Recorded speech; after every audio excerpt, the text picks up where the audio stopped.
صراط الذين أنعمت عليهم غير المغضوب عليهم ولا الضالين. بسم الله الرحمن الرحيم. الحمد لله رب العالمين، والصلاة والسلام على أشرف الأنبياء والمرسلين وعلى آله وصحبه أجمعين. سبحانك لا علم لنا إلا ما علمتنا إنك أنت العليم الحكيم. رب اشرح لي صدري ويسر لي أمري واحلل عقدة من لساني يفقهوا قولي. Yang dikasihi pengurusi masjid serta ahli jawatan kuasa, tuan-tuan imam, tuan-tuan bilal, tuan-tuan guru, para alim ulama, hadirin hadirat muslimin serta jemaah yang dirahmati Allah Subhanahu wa taala sekalian. Bersyukur kita kepada Allah Subhanahu wa taala kerana dengan keizinan daripada Allah Subhanahu wa taala memberikan kita peluang untuk masih lagi terus bernafas pada hari ini dengan diiringi oleh nikmat iman, nikmat Islam dan berbagai kurniaan nikmat Allah Subhanahu wa taala kepada kita. Syukur kepada Allah Subhanahu wa taala yang memberikan kita peluang untuk datang awal ke masjid pada hari ini. Sama-sama kita berniat iktikaf ketika berada dalam masjid. Semoga dengan kita duduk iktikaf di dalam masjid ni kita dapat pahala. Duduk saja dapat pahala dengan kita memasangi iktikaf. Iktikaf ni caranya sahaja aku beriktikaf dalam masjid ini kerana Allah Taala. Nawaitu tetapi hadal masjid lillahi ta'ala. Sahaja aku iktikaf dalam masjid ini kerana Allah Ta'ala. Kita dapat pahala iktikaf.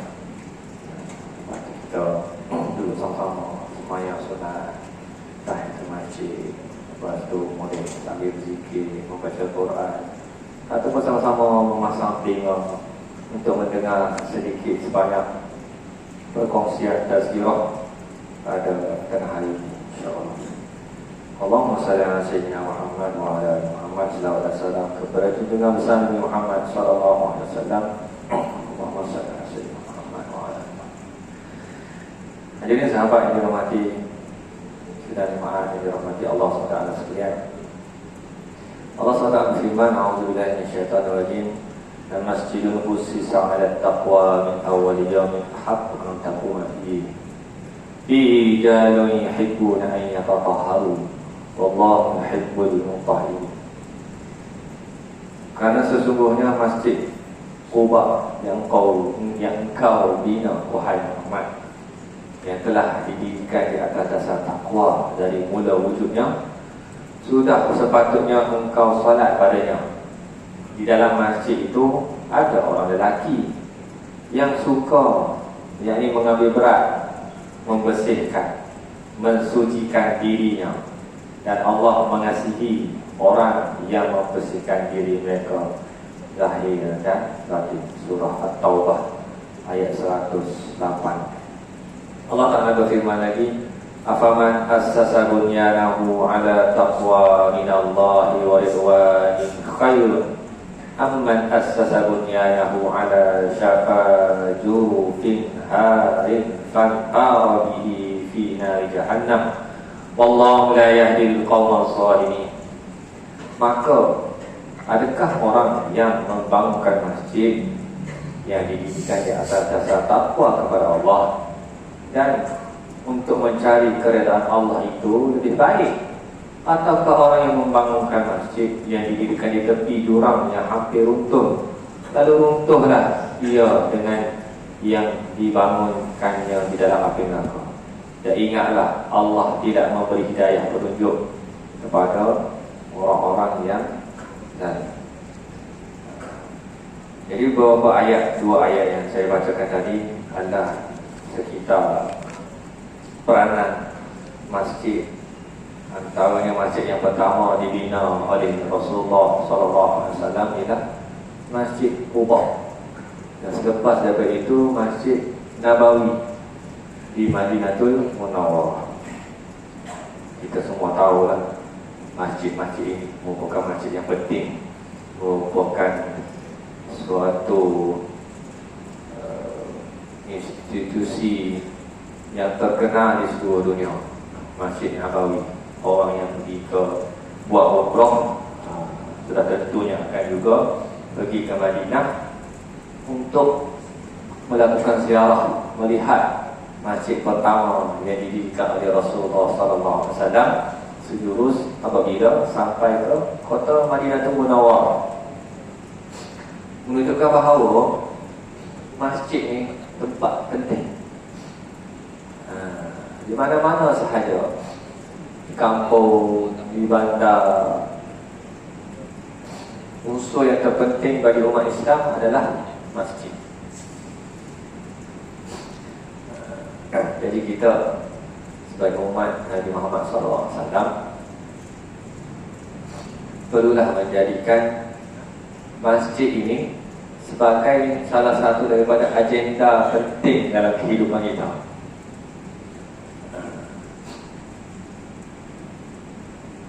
Jadi kalau masjid ini sebagai tempat yang penting dalam kehidupan kita, kehidupan seharian kita, kehidupan lingkungan kita, kan? Kerana inilah yang disebut oleh Allah Subhanahu Wa Taala, dan seperti mana yang ditunjukkan oleh Rasulullah SAW. Sampai ke Madinah, Nabi SAW cari tanah untuk dibina masjid. Masjid yang kita kalau pergi Masjid Nabawi itu, tempat yang kita duduk berebut nak pergi itu, di Raudhah tempatnya, itulah tempat asal kepada masjid yang dibina oleh Rasulullah SAW. Pakat berebut kita dah masuk. Dulu kita boleh berebut, kita boleh beratok je nak masuk. Dan ni kena bubuh register dalam apps dulu. Nak masuk tu tak boleh masuk macam dulu. Dan Allah Ta'ala limitkan, hadkan nak masuk ke Kaabah tersebut. Jadi masjid ini institusi yang kita perlu pelihara, dan ianya merupakan tempat yang paling penting di dalam sesebuah masyarakat. Tempat kita umat Islam berkumpul, di sinilah tempat orang Islam berjumpa dan bertemu, di sinilah masjid. Tempat orang Islam menuntut ilmu, di sinilah tempatnya masjid. Tempat orang Islam mendapat ketenangan, inilah tempatnya masjid. Tempat orang Islam nak beramah mesra sesama kita, inilah tempatnya, dia di masjid. Nak mencapai ketenangan, serabut-serabut, tak ada tempat nak pergi, mai ke masjid. Inilah tempat yang penuh keberkatan.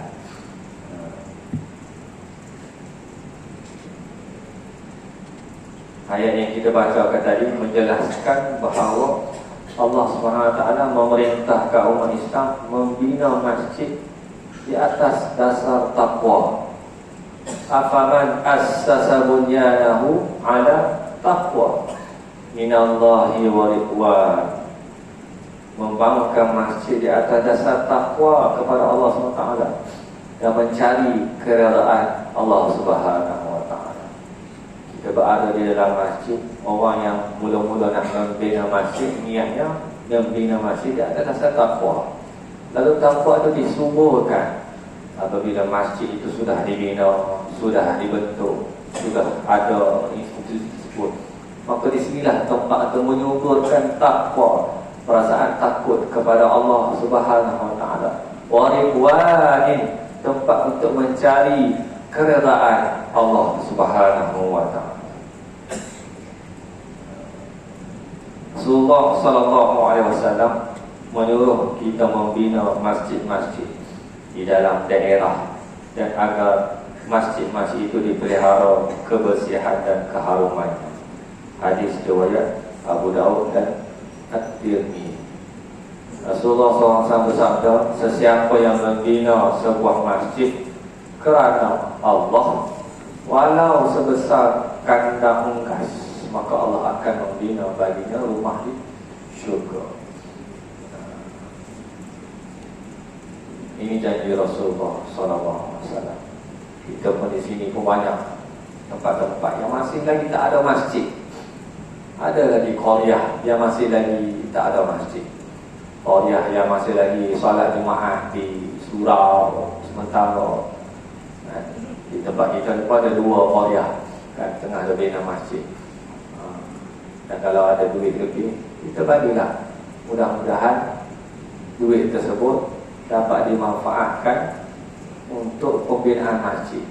Kita tak nak bina sebiji masjid pun mungkin kita tak mampu kan. Macam ada orang kaya-kaya kan, kita pun kenal juga 2-3 orang yang kaya-kaya, dia ada duit banyak sangat, dia tak tahu apa dia buat masjid. Boleh pahala tak dia kan? Masjid yang cantik-cantik dibina oleh individu-individu yang kaya-raya, Masya Allah, besar pahalanya. Kita ni tak apa-apa nak kaya, kita bagilah sedikit sumbangan. Mudah-mudahan duit yang kita bagi tu adalah lekat kat tiang sikit tu ke, lekat kat kapet tu sikit ke, boleh tumpang-tumpang pahala kita yang tak berapa nak kaya ni. Jadi besar kelebihannya yang ditawarkan oleh Allah SWT. Innama ya'muru masajidallahi man amana billahi wal yawmil akhir wa aqama salata wa ata zakata wa lam yakhsha illallah fa'asa ulaika an yakunu minal muhtadin. Hanya sahaja yang layak memakmurkan, yakni menghidupkan masjid Allah itu ialah orang yang beriman kepada Allah. Di sini ada 5 golongan. Ia akan memakmurkan dan menghidupkan masjid-masjid itu. Allah sebut dalam surah Taubah ayat ke-18. Hanya orang yang layak memakmurkan, menghidupkan masjid Allah itu ialah yang pertama orang yang beriman kepada Allah dan beriman kepada hari akhirat. Kedua, beriman kepada hari akhirat, serta mendirikan salat wa aqama salata wa ataz zakata, dan yang keempat menunaikan zakat. Yang kelima, walam yakhsha illallah. Yang kelima, tidak takut melainkan kepada Allah. Dengan adanya sifat-sifat yang tersebut, maka adalah diharapkan mereka menjadi dari golongan yang mendapat petunjuk dari Allah Subhanahu wa ta'ala. Ini antara sifat-sifat orang yang memakmurkan masjid Allah. Maknanya apa? Maknanya kalau kita ni memakmurkan masjid Allah, melazimi masjid Allah SWT, kita ni tergolong dalam orang yang beriman kepada Allah. Kita ni tergolong dalam orang yang beriman kepada hari akhirat. Kita ini tergolong dalam golongan yang mendirikan salat, yang menjaga, sentiasa menjaga salat kita. Kita ni tergolong dalam golongan yang menunaikan zakat. Kita ini tergolong juga dalam orang-orang walam yakhsha illallah, orang yang tidak takut. Orang yang takut hanya kepada Allah Subhanahu wa ta'ala. Orang yang bertakwa kepada Allah Subhanahu wa ta'ala. Inilah antara ciri-ciri 5 golongan yang Allah Ta'ala kata akan sentiasa hatinya melekat di masjid, sentiasa memakmurkan masjid Allah Subhanahu wa ta'ala. Betapa pentingnya institusi masjid. Ada juga kita tengok kelompok-kelompok tertentu yang kita dengar, kita baca 2-3 hari. Saya ada terbaca satu luahan anak jati Sungai Tiram. Bagaimana kita semua tahu, beberapa bulan yang lalu kita ada buat mesyuarat agung masjid-masjid, memilih ahli jawatan kuasa masjid, memilih pengerusi masjid. Dah mesyuarat lah kan? Nah, kita orang masjid ni kita tahu, kita kenal siapa dia yang selalu main masjid, siapa dia yang rajin buka lampu masjid, siapa dia yang rajin jadi imam, siapa dia yang bertanggungjawab tinggi kepada ahli qaryah masjid. Maka ahli mesyuarat pun mencadangkanlah siapa jadi pengerusi, bersetuju. Namun kita melihat seperti mana yang diluahkan oleh anak jati Sungai Tiram ni, adalah pula kan campur tangan pihak-pihak tertentu untuk menafikan hak-hak ahli Korea untuk memilih pemimpin mereka di kalangan ahli Korea tempatan. Ada berlaku tempat-tempat tertentu, maka kita merasakan ianya suatu perkara yang mengecewakan apabila institusi masjid ini digunakan oleh pihak-pihak tertentu yang mungkin ada agenda tertentu untuk menyekat perkembangan ilmu kita, khususnya di Pulau Pinang ini.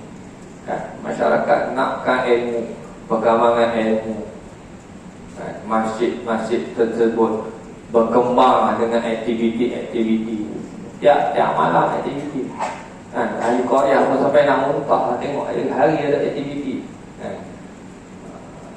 Tapi ada pihak-pihak tertentu yang menggunakan enakmen tertentu yang sepatutnya enakmen tersebut digunakan untuk mengawal perkara-perkara yang merosakkan. Kok-koklah ahli Jumaat mesyuarat, tiba-tiba dia pilih perompak jadi pengurusi masjid. Maka enakmen tersebut Jabatan Agama boleh guna selepas melakukan siasatan, mendengar aduan-aduan, buat siasatan. Okey, jadi memang tak layak jadi pengerusi kan, sebab duit dia hilang aja, ada bukti-bukti. Okey, fine.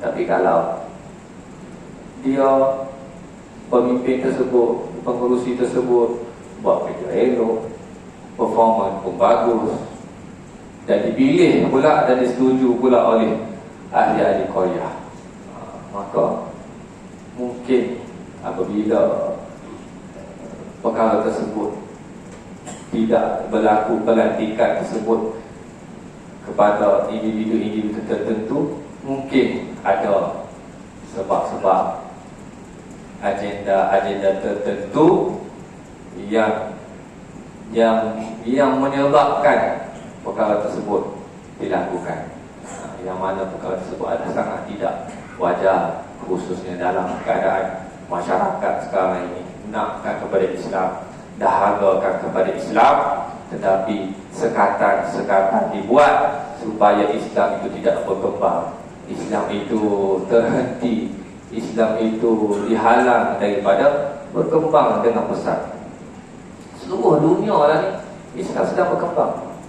Kita tengok bagaimana ketika World Cup di Qatar, bagaimana ramai orang bukan Islam datang ke Qatar, mereka mengucapkan kalimah syahadah apabila melihat keindahan Islam. Di mana-mana telefon dia boleh scan QR code untuk mendapatkan maklumat tentang Islam, maka dia belajar tentang Islam. Sambil-sambil tengok bola, tengok juga Islam, tengok keindahan Islam, bagaimana Islam dipraktikkan. Dan pihak kementerian kerajaan ketika itu mengambil peluang untuk berdakwah, kan, buat pertandingan, bukan pertandingan, aktiviti mencuba pakai hijab. Dia duduk kat tepi stadium ke mana tengah pekan, tengok orang putih main. Miss, do you want to try to test? What do you want to try to wear hijab? Dia pun panggillah perempuan tu main tolong pasang hijab, kita ambil gambar. Semua orang putih pakai tudung. Ini salah satu dakwah. Dakwah sedang berkembang seluruh dunia.